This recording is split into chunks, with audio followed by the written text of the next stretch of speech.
kita satu di dalam doa. Bapa, kami mengucap syukur buat malam hari ini.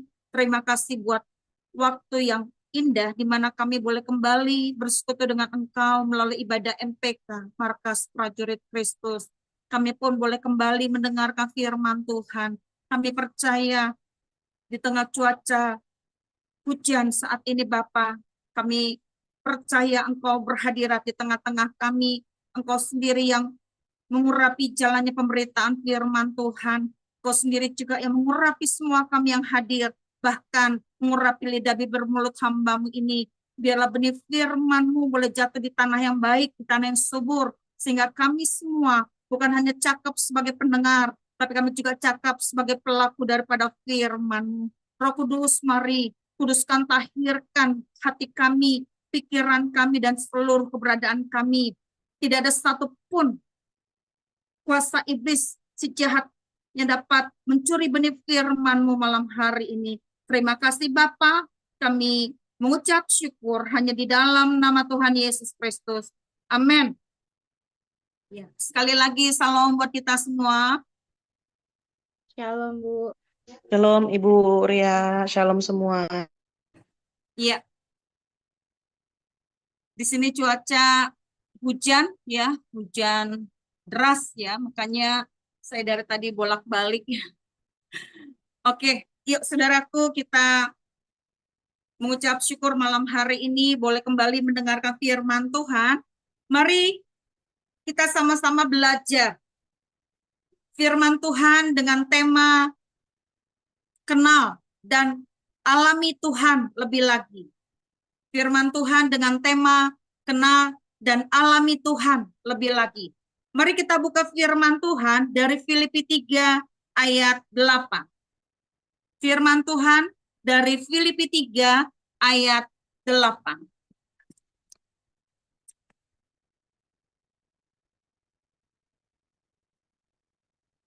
Filipi 3 ayat 8. Malahan segala sesuatu kuanggap rugi karena pengenalan akan Kristus Yesus Tuhanku lebih mulia daripada semuanya. Oleh karena Dialah aku telah melepaskan semuanya itu dan menganggapnya sampah supaya memperoleh Kristus. Saya ulang, Filipi 3 ayat 8. Malahan segala sesuatu kuanggap rugi karena pengenalan akan Kristus Yesus Tuhanku lebih mulia daripada semuanya. Oleh karena Dialah aku telah melepaskan semuanya itu dan menganggapnya sampah supaya memperoleh Kristus. Demikianlah firman Tuhan.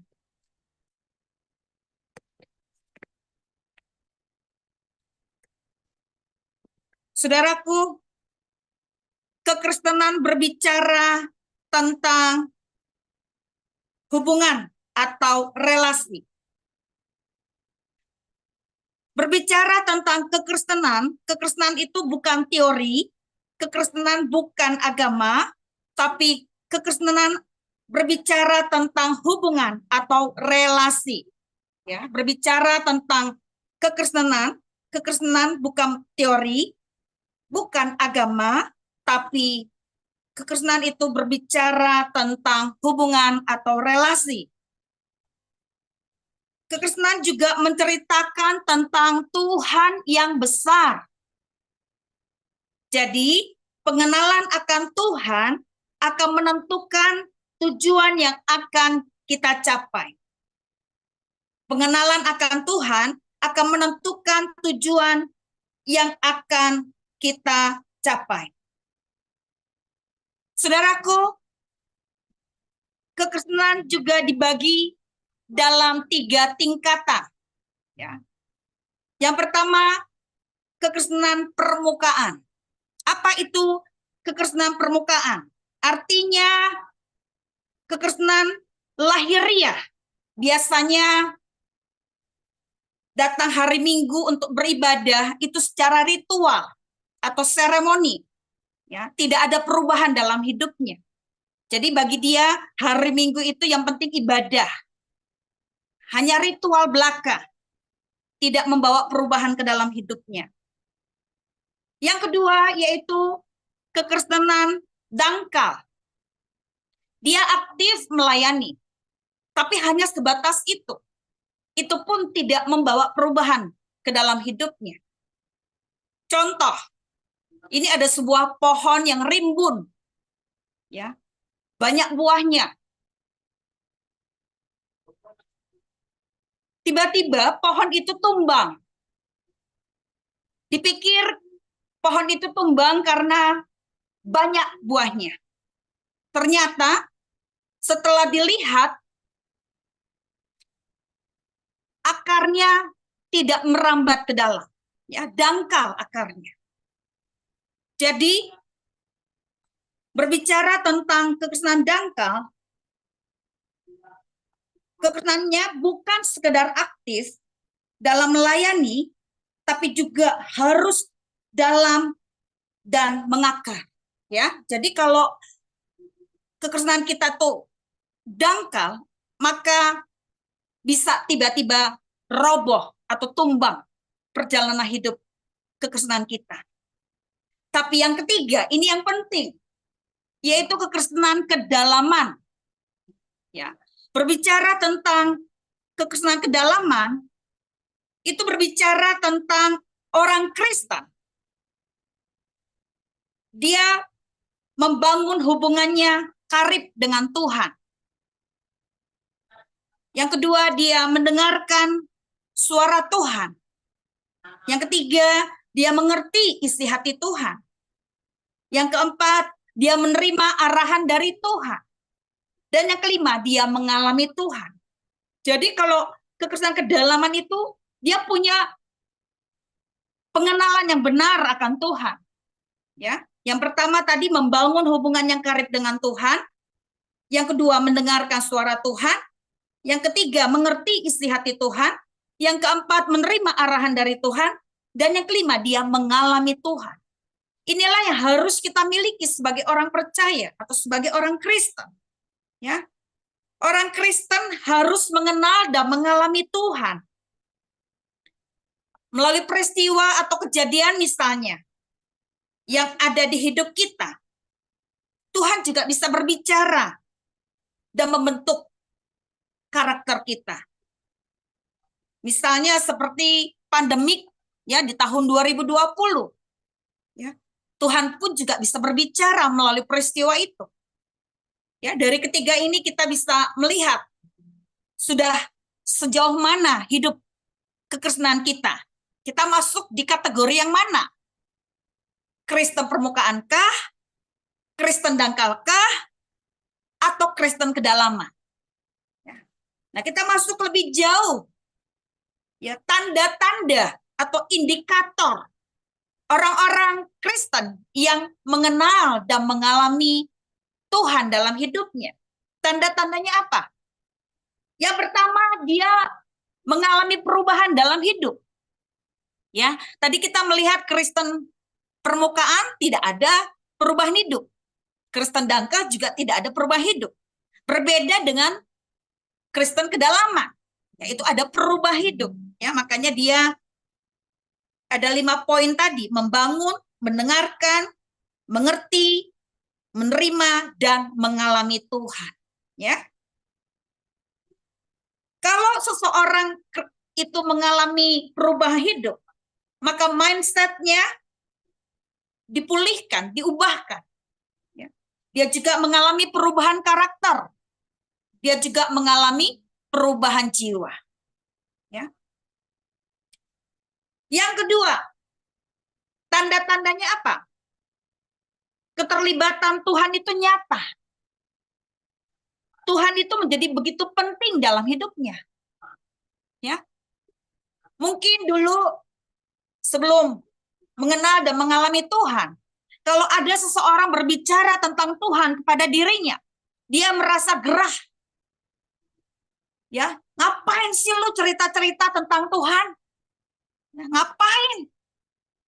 Pokoknya dia nggak suka.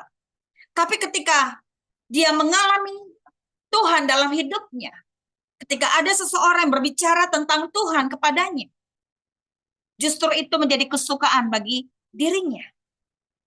Jadi Tuhan menjadi begitu penting dalam hidupnya. Yang ketiga, tanda-tandanya tertarik kepada perkara-perkara rohani. Dia bisa menikmati pribadi Tuhan, ya. Melalui apa? PPW plus firman Tuhan. Pray, praise, and worship. Dan firman Tuhan. Itu menjadi makanannya. Ya, itu menjadi kerinduannya, itu menjadi kesukaannya. Dan ada gairah, ada gelora di dalam dirinya terhadap perkara-perkara rohani tadi. Yang keempat, tanda-tandanya takut akan Tuhan dan sadar akan keberadaannya. Takut akan Tuhan dan sadar akan keberadaannya. Yang pertama yaitu dia menjauhkan diri dari kejahatan. Tidak mau mengecewakan Tuhan atau mendukakan hati Tuhan. Ya. Itu menjadi kerinduannya. Ya. Dia menjauhkan diri dari kejahatan. Pokoknya hal-hal yang mendukakan hati Tuhan dia jauhi. Ya, itu tanda-tandanya. Ya, takut akan Tuhan dan sadar akan keberadaannya. Dan yang kelima, tanda-tandanya adalah memprioritaskan Tuhan dan rencananya lebih daripada kenyamanannya. Memprioritaskan Tuhan dan rencananya lebih daripada kenyamanannya. Artinya dia ingin terlibat di dalam pekerjaan Tuhan dan kerajaannya. Itu menjadi prioritasnya. Itu menjadi kerinduannya, ya. Tentunya, ya. Dalam hal ini yang kita butuhkan adalah kasih karunia Kristus. Ya, untuk kita bisa mengenal dan mengalami Tuhan, kita membutuhkan kasih karunia Kristus. Nah, kasih karunia Kristus inilah ada 5 poin penting yang kita bisa lihat. Yang pertama, kalau kita mengenal dan mengalami Tuhan, ya melalui tanda-tanda tadi, ya kita butuh kasih karunia Kristus. Maka yang pertama, mata hati kita terbuka. Ya, saya percaya sebelum kita belum mengenal dan mengalami Kristus, maka mata hati kita ini masih tertutup, ya masih ada selubung, ya tertutup akan dosa, tertutup akan ilah-ilah zaman ini, tertutup akan kekhawatiran. Ya, kita masih ada selubung, ya, di dalam mata kita, sehingga kita belum dapat melihat kemuliaan Tuhan. Ya, seperti Paulus, ya, sebelum dia melihat dengan mata hati yang terbuka, dia adalah penjahat orang-orang Kristen, ya. Tapi ketika mata hatinya dibuka, maka dia justru jadi penginjil yang militan di hadapan Tuhan. Bahkan 13 surat di perjanjian baru, itulah tulisannya. Ya, mata hatinya terbuka. Yang kedua, kasih karunia Kristus yang dibutuhkan adalah kita mengejar esensi hidup. Ya, maksudnya apa? Mungkin hidup yang kita lakoni yang sebelumnya, kita lakoni dengan serampangan. Kita lakoni dengan asal-asalan, kita lakoni dengan sekedar. Tapi di sini kita mengerti esensi daripada hidup itu sendiri. Bagaimana kita mengisi hari-hari kita dengan ucapan syukur, mengisi hari-hari kita dengan hal-hal yang memuliakan Tuhan. Untuk apa kita hidup? Mengapa kita hidup? Apa tujuan hidup kita? Ya, kita mengerti bahwa hidup ini adalah kesempatan untuk kita memuliakan nama Tuhan. Hidup ini adalah sebuah pertanggungjawaban kita pada hari penghakiman. Kita mengerti bahwa hidup ini harus dilakoni dengan penuh ucapan syukur. Hidup ini harus dilakoni dengan makna, sehingga kehadiran dan keberadaan kita menjadi berkah. Yang ketiga, kasih karunia apa? yaitu proaktif mencari pribadi Tuhan. Kita nggak jadi Kristen yang puas diri, ya. Hanya begitu-gitu aja, ya. Tapi kita proaktif, artinya kita akan bergairah, bergelora dalam mencari pribadi Tuhan. Ya, Tuhan yang selalu kita prioritaskan, ya. Jadi ada rasa haus dan lapar akan kebenaran firman. Ya, pengenalan akan Tuhan menjadi begitu penting dalam hidupnya. Ya, dia proaktif. Dia akan terus mencari dan mencari pribadi Tuhan itu sendiri. Ya. Yang keempat, beri perhatian kepada firman Tuhan. Beri perhatian kepada firman Tuhan. Maksudnya apa? Sampai firman itu menginspirasi kita. Sampai firman itu menjadi rema buat kita. Ya. Itu yang harus kita punya. Artinya kita memberi perhatian serius kepada firman Tuhan. Firman Tuhan itu bukan cuma sekedar dibaca, tapi firman Tuhan juga dipelajari, bahkan dilakukan. Nah, ketika itu kita lakukan, maka firman itu akan menginspirasi kita. Firman Tuhan itu juga menjadi rema buat kita. Ya. Contoh, ketika saya bergumul buat pasangan hidup selama 10 tahun persis,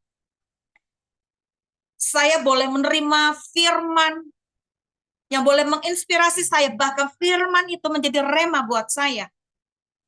Di detik-detik penantian saya, ya, ketika saya masuk dalam doa puasa selama 3 hari, ya, detik-detik saya akan menyelesaikan doa puasa saya mendapat firman Tuhan. Nah, firman itu menjadi rema. Yesaya 43, 18, 19, dan 2 dan 4a, Titus 2, 12, 13, Wahyu 4 ayat 11, Roma 12 ayat 2. Firman ini menjadi rema buat kami. Ya. Makanya ketika kita memberi perhatian kepada firman Tuhan, jangan remehkan khotbah, jangan remehkan nasihat, jangan remehkan pengajaran. Ya, karena firman Tuhan itu adalah dasar dalam perjalanan pengiringan kita pada Tuhan. Firman Tuhan ini begitu penting buat kita, orang percaya. Ingat, iblis tidak dapat mengutak-ngatik ketika kita menerima rema-rema firman itu. Ya. Kalau Tuhan Yesus saja ketika dicobai di padang gurun, ya, di Matius 4 dikatakan apa? Sebab ada tertulis. Sebab ada tertulis. Artinya semua kembali kepada firman Tuhan. Ya. Firman Tuhan ini menjadi jaminan, ya, buat kita dalam mengiring Tuhan. Yang kelima, kita harus berani keluar dari zona nyaman kita. Jangan terkungkung di satu tempat. Jangan terlalu asik di sana. Karena Tuhan mau membawa kita ke dimensi yang lebih besar lagi. Seperti yang saya alami, ya, saya ingat banget pandemi kemarin yang terjadi di tahun 2020 justru membuka mindset saya. Ya. Kita tahu bahwa pandemi pada saat itu terjadi secara tiba-tiba. Buat saya shock pada saat itu. Shock. Kenapa? Karena saya tidak bisa mengajar sekolah minggu, karena saya memang mengajar sekolah minggu selama 31 tahun saya mengajar, sejak tahun 92.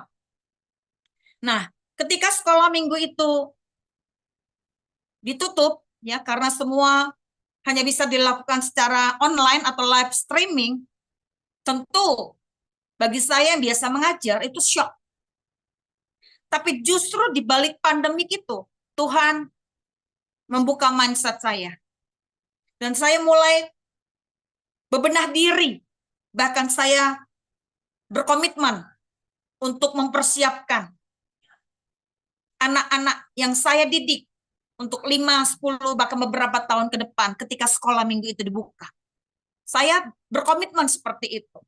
Dan benar ketika sekolah minggu dibuka, saya adakan terobosan di sekolah minggu. Tapi apa yang terjadi? Yang saya lakukan justru dicekal. Ya. 31 tahun saya mengajar dan sampai akhirnya saya dipanggil, ya, didatangi oleh 3 orang dari pusat, ya, menyidak saya pada saat itu. Tapi saya percaya Tuhan justru membawa saya keluar dari zona nyaman. Ketika saya dapat pernyataan dirumahkan selama 3 bulan, saya justru menyampaikan kepada 3 orang dari pusat bahwa saya tidak untuk dirumahkan.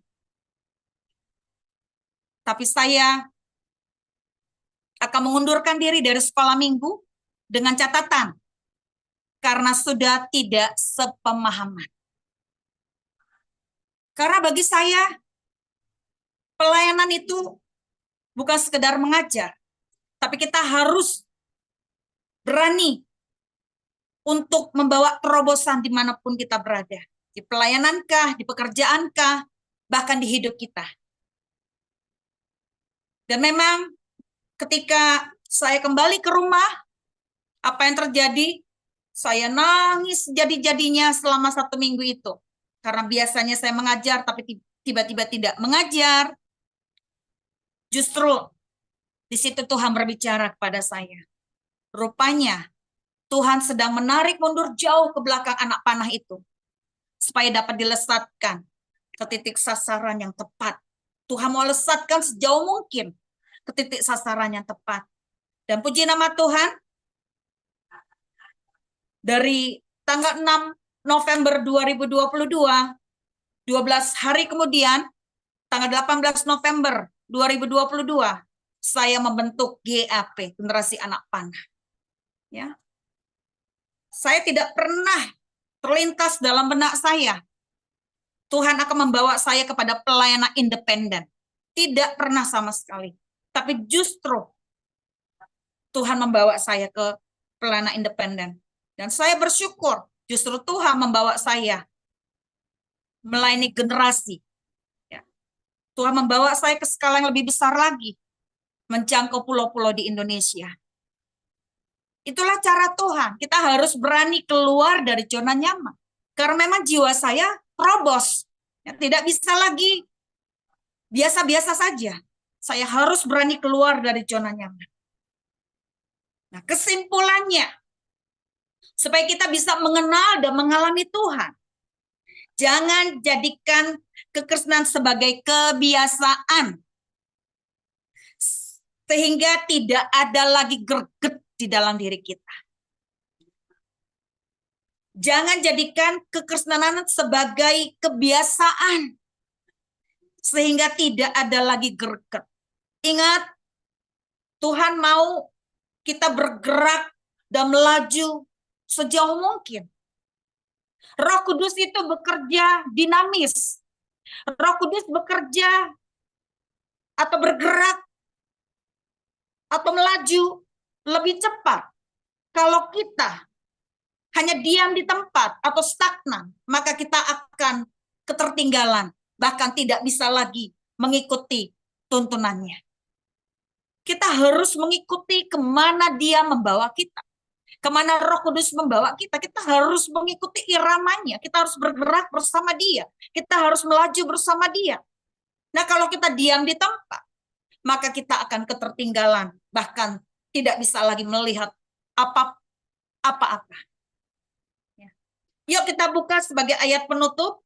Matius 13 ayat 11.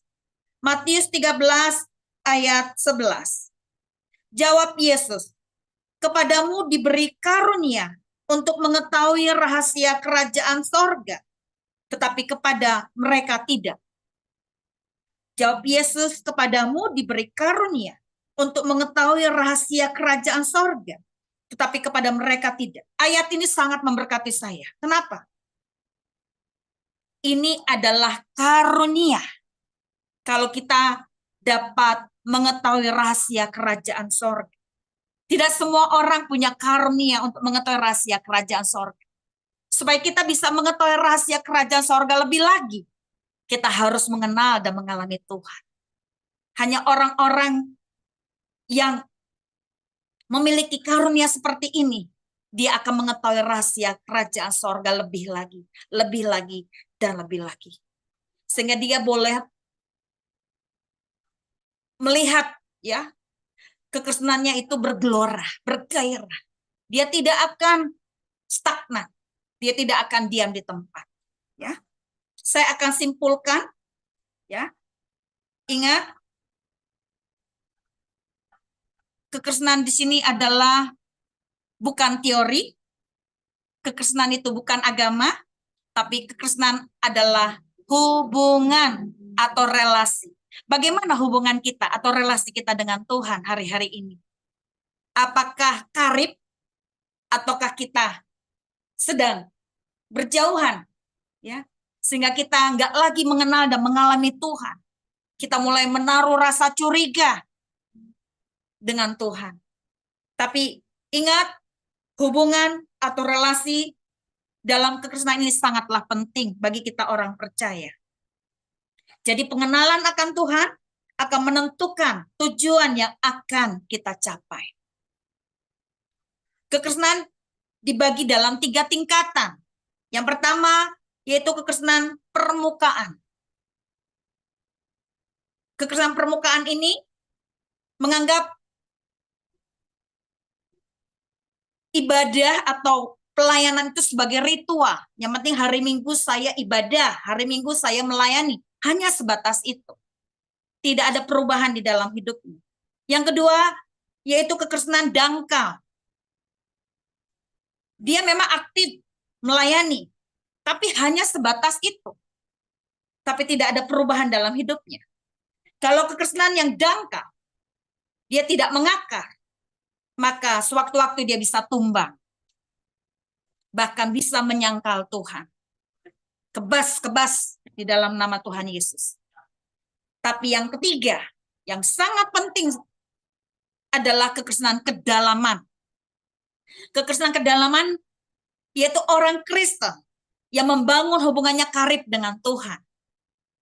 Yang mendengarkan suara Tuhan. Dia sampai mendengarkan Tuhan berbicara kepada dia. Itu yang harus ada sama kita. Jadi kalau kita dapat mendengarkan dengan seksama suara Tuhan, tidak ada kecurigaan. Tidak ada miss. Karena kita mendengarkan Tuhan berbicara. Dia juga mengerti isi hati Tuhan. Hati Tuhan dia bisa mengerti. Dia bisa pahami dengan benar. Dia juga menerima arahan dari Tuhan.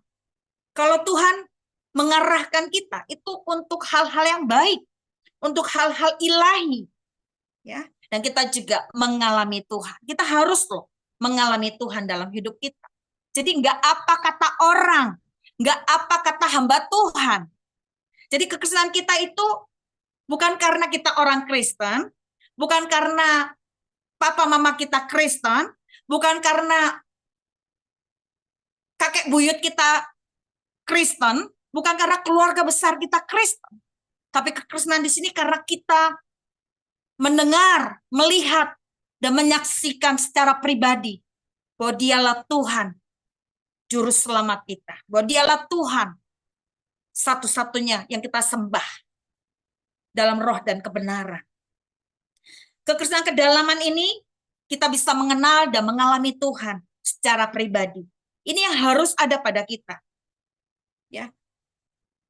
Tanda-tandanya atau indikatornya kalau kita mengenal dan mengalami Tuhan. Yang pertama, dia mengalami perubahan hidup.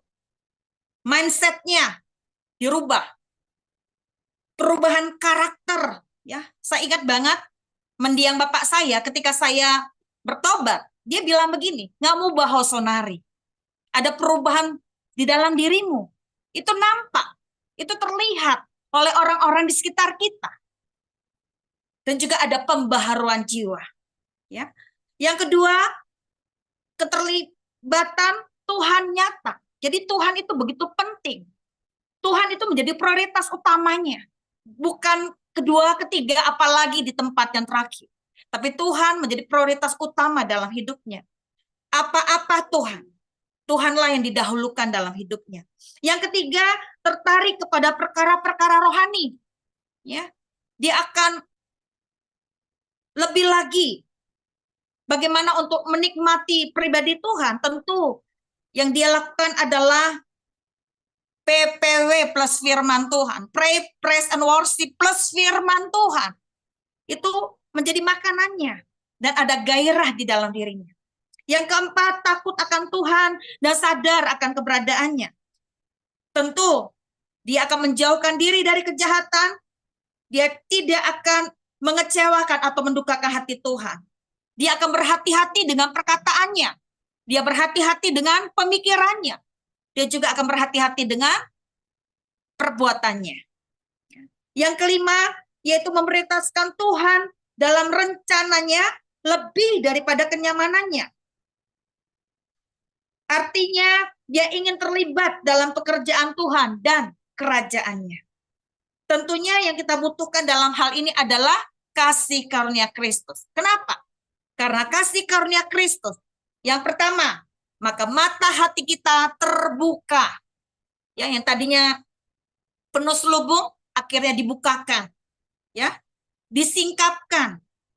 Kita boleh melihat bagaimana Tuhan memimpin kita, bagaimana Tuhan menolong kita, bagaimana Tuhan menyertai kita. Yang kedua, mengejar esensi hidup. Dia akan memaknai hidup ini dengan sukacita. Dia akan memaknai hidup ini dengan ucapan syukur. Dia akan memaknai hidup ini dengan hal-hal yang memuliakan nama Tuhan. Tidak lagi serampangan menjalani kehidupannya. Kenapa? Karena hidup ini adalah kesempatan untuk kita memuliakan nama Tuhan. Hidup ini adalah pertanggungjawaban kita pada hari penghakiman. Yang ketiga, yaitu proaktif. Kita harus aktif dalam mencari pribadi Tuhan. Ya, jangan puas jadi orang Kristen. Ya, kita mungkin dulu mengalami Tuhan luar biasa. Tapi apakah sekarang kita masih mengalami Tuhan? Ini harus ada sama kita. Hatinya bergelora. Makanya miliki rasa haus dan lapar akan Tuhan dan firman-Nya. Yang keempat, beri perhatian kepada firman Tuhan. Firman Tuhan itu harus menginspirasi kita. Dan firman Tuhan itu juga harus menjadi rema buat kita. Nah, kalau menjadi rema, maka iblis tidak dapat mengutak-ngatik rema-rema yang kita terima secara pribadi dengan Tuhan. Yang kelima, kita harus berani keluar dari zona nyaman. Kalau kita masih terkungkung di satu tempat, berarti kita belum bisa melihat bagaimana Tuhan bisa membawa kita lebih jauh, ya. Makanya kita harus berani keluar dari zona nyaman. Ingat, zona nyaman dapat mematikan kita.